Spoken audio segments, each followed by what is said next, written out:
State గవర్నమెంట్తో కలిసి పనిచేస్తూ results అన్నీ చూసిన పిమ్మట ఆయన మాట్లాడుతూ ఉన్న మాటలు. మేము సంకల్పంతో పనిచేస్తుంటే ఈ యజ్ఞ ఫలాలను అందకూడదని, జగన్కి ఎక్కడ మంచి పేరు వస్తుందని, నిజంగా రాక్షసుల కన్నా దారుణంగా చంద్రబాబు నాయుడు గారు ఆయన ఎల్లో గ్యాంగు ఈ యజ్ఞాన్ని భగ్నం చేయడం కోసం విశ్వ ప్రయత్నాలు చేశారు, కుట్రలు ఎన్నో చేశారు. ఎన్నికల దగ్గరికి వచ్చేసరికి చంద్రబాబు నాయుడు గారు ఒక ప్రధాన రాక్షసుడి పాత్ర చంద్రబాబు నాయుడు పోషిస్తే ఆయన లెఫ్ట్ రైటు ఉన్న ఈనాడు, ఆంధ్రజ్యోతి, TV5 వీళ్ళంతా కూడా అసిస్టెంట్ రాక్షసుల పాత్ర పోషించినారు.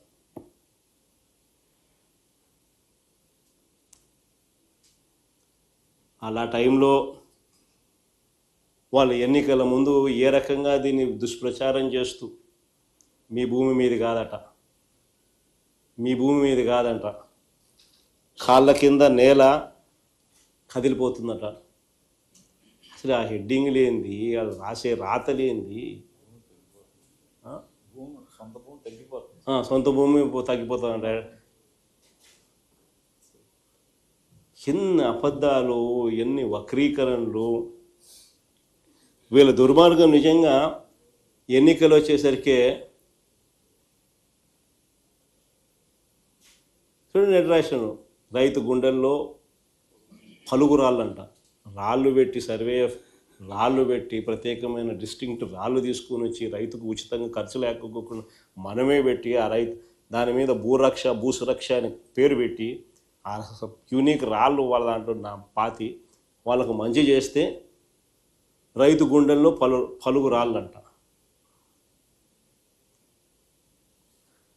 ఎంత వక్రీకరణ అంటే వీళ్ళ దుర్మార్గం నిజంగా ఏ స్థాయికి పోయిందనంటే, పోలింగ్ రోజు మే 13, మీకు గుర్తుండే ఉంటుంది. మే 13వ తారీఖున పోలింగ్ అయితే 2024 పోలింగ్ అయితే, పోలింగ్ జరిగితే మే 10వ తారీఖున ఈనాడులో ఏకంగా ఒక ప్రకటన ఇచ్చారు, మీ భూమి మీది కాకుండా పోతుంది. ప్రకటన ఎన్నికలకు 3 రోజుల ముందు, మీ భూమి మీది కాకుండా పోతుంది.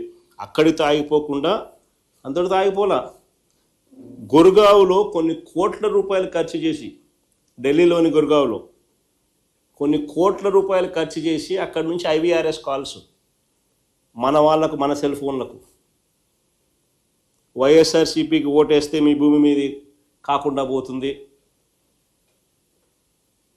వైఎస్ఆర్సీపీకి ఓటేస్తే మీ భూమి మీద కాకుండా పోతుందంట. లక్షల కొద్ది కాల్స్ గుర్గావ్లో నుంచి కోట్ల రూపాయలు ఖర్చు పెట్టి IVRS కాల్స్, తప్పుడు ప్రచారాలు, విషపూరిత ప్రచారాలు, వక్రీకరణలు, ప్రజలను భయభ్రాంతులను గురి చేస్తూ ఎన్నికలకు 3 రోజుల ముందు.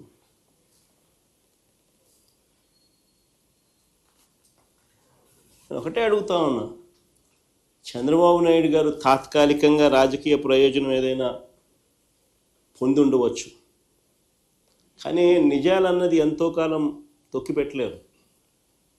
నిజాలు బయటకు వస్తాయి, బయటకు రావాల్సిందే. నిజంగా ఇప్పుడు బయటకు వచ్చినాయి కూడా. ఈ భూముల సర్వే విషయంలో ఆ రోజు జగన్ తీసుకున్న నిర్ణయాలు, దాని ద్వారా భూ యజమానులకు అందే ఫలాలు, రైతులకు, భూ యజమానులకు అందే ఫలాలు ఆ భూములు ఉన్నంత వరకు కూడా నిలిచిపోతాయి. నేను చంద్రబాబు నాయుడు గారిని సూటిగా అడుగుతా ఉన్నా, సూటిగా ప్రశ్నిస్తా ఉన్నా, అయ్యా సమగ్ర సర్వే వల్ల భూములు పోతాయని, ల్యాండ్ టైటిలింగ్ యాక్ట్ వల్ల